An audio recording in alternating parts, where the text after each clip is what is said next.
So now that we've learned how to edit a simple voiceover, we've learned a little bit about what the tool palette does, we've learned how to navigate through the timeline, adjust audio levels, now it's time that we learn how to cut a package.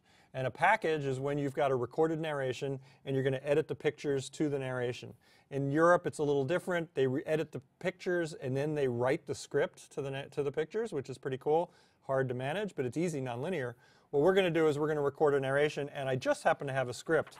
And so with the script, I'm going to record using our voiceover tool, which is a pull down from the tool menu, and it's got the option 0, so I can call that up as a keyboard command to open that up. I'm going to create a new sequence because we're going to want to put a new sequence together in the timeline, and we're going to see a little thing here that says no recording range set. So what that means is that the timeline is empty. It's a 0 duration timeline. I'm going to go up here to my canvas window and I'm going to type in 5 with 5 zeros, or 5 with 4 zeros, and that gives me a 5-minute long timeline. And now this is telling me that my recording is going to go into channel 2. If I want it to go into 2, I can, but I'm going to want it to go into channel 3. And I'm going to shut off A and V. And what we've got here, I've got my microphone all set. If I have headphones on, the reporter is in a different room. You would listen to it on your speaker. And what I'm going to do is I'm going to light it into a record. It's going to give me a little 5-second countdown. And this is going to be pretty cool, what we're going to see here. So I'm going to record. So now I know that it's recording. I'm going to go track 1, take 1 in 3, 2, 1. What we know today is a popular form of exercise in Olympic competition. Let me take that again. Track 1, take 2, 3, 2, 1. What we know today as a popular form of exercise in Olympic competition, rowing, traces its roots back to ancient Egypt where it was first documented. Rowing started as a sport back then, testing the strengths and control of the oarsmen. Not much has changed in 3,000 years. Okay, track 2, take 1. Single oar rowing became popular in 13th century Venice with races among the canals, but evolved to bring the primary way to get home. Not bring, but being. Geez, let me take that again. So obviously we're proving that reporters don't necessarily hit their tracks right. Track 2, take 2, 3, 2, 1. Single oar rowing became popular in 13th century Venice with races among the canals, but evolved to being the primary way to get home. Today the boat, called a scull, has 2 oars for a single sculler and is popular in college sports as well as dual and quadruple sculls. A typical single scull weighs 30 pounds and is 27 feet in length. The end. So we stop the recording. We see the timeline now populates with the clip in it. I'm going to zoom in and make it a little bit bigger, or actually just going to expand the size of the track. And now what I'm going to do is I'm going to call up the waveform. I want to look at the waveform. And you pick this tiny little triangle and you say, show audio waveforms. Now, of course, we can have a button for it in our button bar, the coffee bean. And here's my toggle waveform display on and off. And there's another way to do it, and if you look over here, the F5 key is one of the shortcuts for it, as well as Option Command W. Multiple ways to do it. We do want the waveform on. So as we play the sequence, so I'm going to record. So now I know that it's recording. I'm going to go track 1, take 1 in 3, 2, 1. Okay? So I'm listening to the track. I've got the whole track. Shift-Z brings the whole track into the timeline. At this step, I call this full track because I have all the bad takes in it. What we're going to do now is we're going to nip out the bad takes so that we have just the good takes. Now you'll recall I had a pickup on track 1, and believe it or not, you're going to start figuring out what 3, 2, 1. Track 1, take 2, 3, 2, 1. So you see this little area here? That's a 3, 2, 1. So I'm going to learn what my 3, 2, 1s look like, and believe it or not, you're going to be able to spot those in a hurry. And in this case, I want to top this. I want to be able to get rid of all the element before that, and I'm going to do XO delete. So now, what we know today is a popular form of exercise in Olympic competition. I don't really need to listen to it, but I'm going to. Back to ancient Egypt where it was first documented. Rowing started as a sport back then, testing the strengths and control of the oarsmen. Here in the timeline we've got changed in 3,000 years. Track 2, 3, 2, 1. Okay. All right, so I finished that one. Now, instead of doing a top and tail, I'm just going to mark it in because I don't want to lose what was before it. And then we're going to look down here to where that other 3, 2, 1 is. Right? So I screwed up. Let me take that again. So obviously we're proving that we're necessarily hit their track. Track 2, 2. Here's the 3, 2, 1 again. So this is where the next bit is. Right? So I don't want to upcut it. So I've got my mark in at the end of the good first take, and here's my mark out, and I'm going to do a delete. So now if I play over that sequence, which I suggest that you do, Single oar rowing Here we go. became popular Perfect. in 13th century Venice. And we're going to go down to the end. 3 pounds and is 27 feet in length. Boom, 27 feet in length. I'm going to tail that, XI shift delete or XI delete. Now I have my 2 good pieces of narration all the way through the piece. This is fantastic. So now, and why did you put audio on 3? Well, I put the narration on 3 because all the source material is on A1 and A2. And I always like to edit building a boundary of VA1 and A2 because this is where our X key is going to give us a little bit better flexibility when we're trying to mark our areas to drop our B-roll in. So once I've taken out the elements of the recorded narration that I don't want anymore and I have the good, just the good bits, we go from what was called full track to tight track. So my tight track is effectively a clean recording of the narration as scripted, okay? So now what I want to do is I want to drop in my sound bites, and I want to drop in my stand-ups. And I'm not going to go and put them into the viewer and gingerly mark the in and the out and be precise with them. I'm going to literally drag them straight from the browser into the timeline and effectively build a story that's got really good narration and then a little bit extra on all the sound bites and all the stand-ups. So I'm going to drag a clip here, and I'm going to drop that in. Now notice the arrow to the right, right? And notice the arrow down. So there's a difference here. And I'm going to put the clip back up in the browser, and I want to show you what this line is. So this is the line that lets me decide whether I want to splice the piece in or I want to overwrite it over what was there. Since I'm going to be dragging effectively a soundbite or a stand-up into my timeline, I want that to splice between those pieces of narration. So I'm going to grab the clip again, and I'm going to drop it, and I want to be very careful that I drop it just above. And you see I have snapping on, right? So the snapping comes onto the transition point. And I'll show you the wrong way first. I'm going to drop it in, and it's like, oh, geez, I don't want that to go. That's my stand-up, or that's my soundbite. I don't want that to happen. Command-Z to undo. And I'm going to now grab it the right way, because you're going to do this. I know this is going to happen. I'm going to drag it so that I have the arrow to the right, and it opens up my sequence. So now, I don't have a mark in or out on what that clip is. I don't really care. One of the beauties of Final Cut Pro, another one of the beauties, I don't have to physically be sitting at the edit point for me to make an edit like this. So if I wanted to grab another clip and drop that in down here at the end, maybe this is the closing stand-up, I just literally take it and drop it in, and it's there. So now I've got effectively what we refer to as fat bites. So now I want to trim out the fat bites. I want to say that if this is my sound up or my sound bite, I really want this to start about right there. What do? Top and tail. So I hit X, I hit O, I hit delete, and it does the pull-up for me. I go down to where I want that shot to end. We've got the zoom. And this is one of the elements that would be full sound. So it might be, you know, the natural sound like on CBS Sunday Morning or something like that. I'm going to hit XI and delete, and I've trimmed that down to where I need it to be. And this is as if I had a stand-up where I had the reporter going, all right, here's the stand-up take in 3, 2. Now I want to do an XO shift delete or XO delete if I'm on the big keyboard. And then we're going to let the pad go out at the end of that. So now I've got what's called tight bites. Tight bites require me to fill in the B-roll. Since all the source material was shot on A1 and A2 for audio, I absolutely want to bring that A1 and A2 into the timeline. So I'm going to go over to my first frame of video, and I'm going to go into a clip, and now I am going to use the viewer. When I'm dropping B-roll into the sequence, I have to use the viewer because Final Cut Pro will ignore my marked ins and outs when I'm dragging the clip to the timeline. See what it's doing? It's taking the whole clip, and I don't want that. I want to overwrite so that I don't damage the narration track. So we're going to find a clip. Let's start off with the shot of this rower. So we've got this guy. So I'm going to start with him right there. I'm going to mark an in point, right? That's where I want it to start. I'm going to play down to where I want the first shot to end. What we know today is a popular form of exercise in Olympic competition. Olympic competition. I want my first shot to end there. Now again, sculptor, right? I'm going to drop it in, I want to trim. I'm going to do X and O, but I'm not going to do the delete. I've now marked the area that I want to fill, and then I hit the F10 key. Now F10, F9 over here in the canvas window, F9 is insert, which splices it. F10 is overwrite, and that's going to drop it in over the piece. So F10 drops it in. Now my timeline is active. I hit the play button. Traces its roots back to ancient Egypt where it was first documented. Boom, XO. I mark the area that I want it to go. I grab another shot. Let's check this one out and see if somebody's zooming through the shot.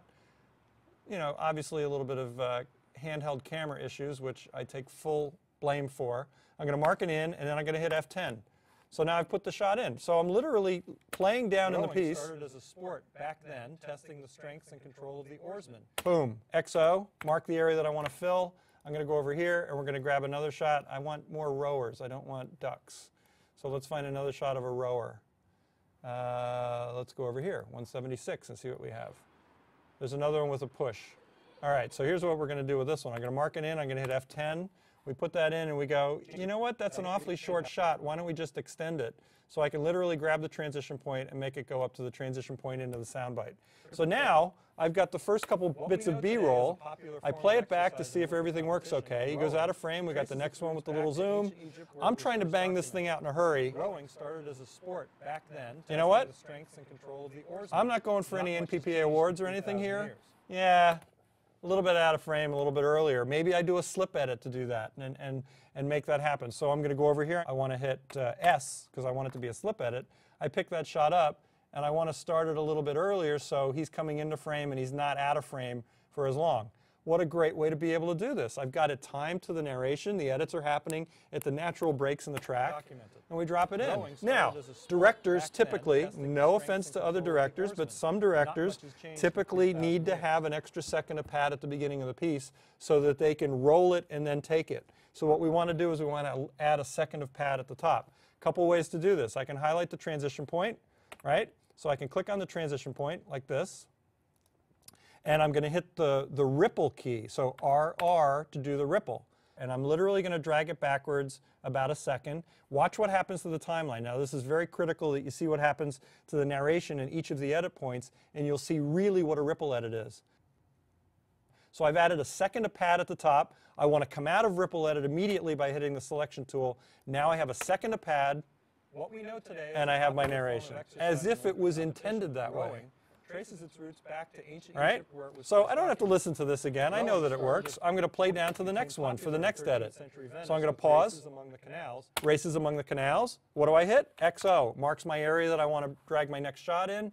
We're going to grab, let's try number 170 over here.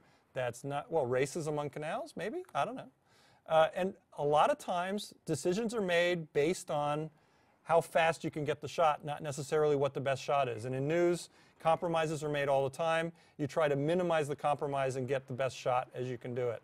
So I'm going to grab this shot as the guy's coming into frame. Now I've focused specifically on the leaves and I'm going to let him go out of focus in the shot. I remember that when I shot this, F10, drop the shot in, we play it down. To being the primary way to get home. Primary way to get home. You know what? I wonder if that shot goes long enough. Nope, it doesn't. So I'm going to drag that and have that go primary way to get home. There's primary way to get home. Does he go out of frame? Maybe not. He's wiping the sweat from his brow. Fine. Today the boat, called a scull, has 2 oars for a single sculler. XO. And I'm going to grab another shot. Let's go and take this one and see if this... And is popular in college sports as well as dual and quadruple sculls. I don't have any dual or quadruple sculls. We're just going to mark the shot. We're going to find another one here. I think we did that one already. Let's do 190. Now, if you had named the, here we go. There's a good one. And it's mildly shaky as opposed to terribly shaky.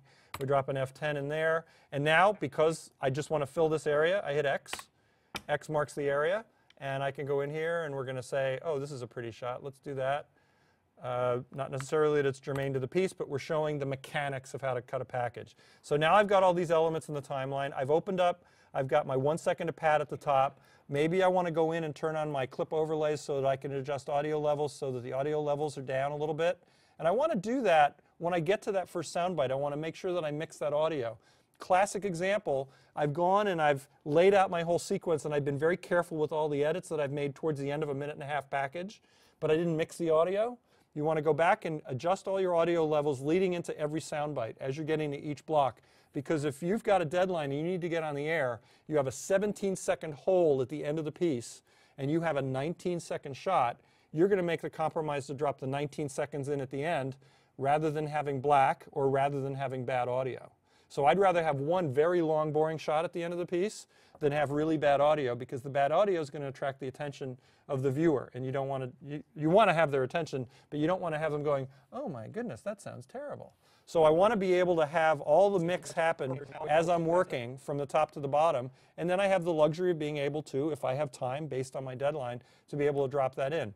So we've got the whole sequence laid out. Now we need to clean up some of the audio. Maybe we want to open up for a little bit of nat sound coming out of the soundbite. Maybe we want to backtime a soundbite. We're going to do that really quickly. I'm going to go into my transition point coming out of this first soundbite. So we've got the VA1, A2, and this is the split between the narration. So what I want to do is I want to go into the ripple tool, RR. I'm going to hit the U key to take the incoming shot, and I'm going to actually extend it by about a second. And we'll see that it bumps it down, and that's going to be a sound up. Immediately after hitting the ripple tool and making my edit, I go back to selection tool, thus making my A key one of my favorite keys. So I'm going to go into the P tool, the pen tool, and I'm going to drop a couple of keyframes in here, and we can zoom in with the Command plus, and I'm going to bring the level down because I know that's the track that has my nat sound on it. And then we're going to go over here into the earlier, Shift Z, and I'm going to say, well, you know what? We don't really have anything to identify this, this soundbite person, so I want to extend it. We're going to highlight the transition with the selection tool, and I'm going to hit the E key. So what the E key does is it brings it back to the playhead. There's my transition point, but I only want the video to go. So we're going to click on the Option key, and then I'm going to hit E. So now I'm introducing that person leading into the soundbite, if this was indeed the soundbite or the sound of the birds chirping. So now we've got the piece laid out. We know that the total time is about 50 seconds, 49, 50 seconds. Now we need to take out the audio channels that we really don't want.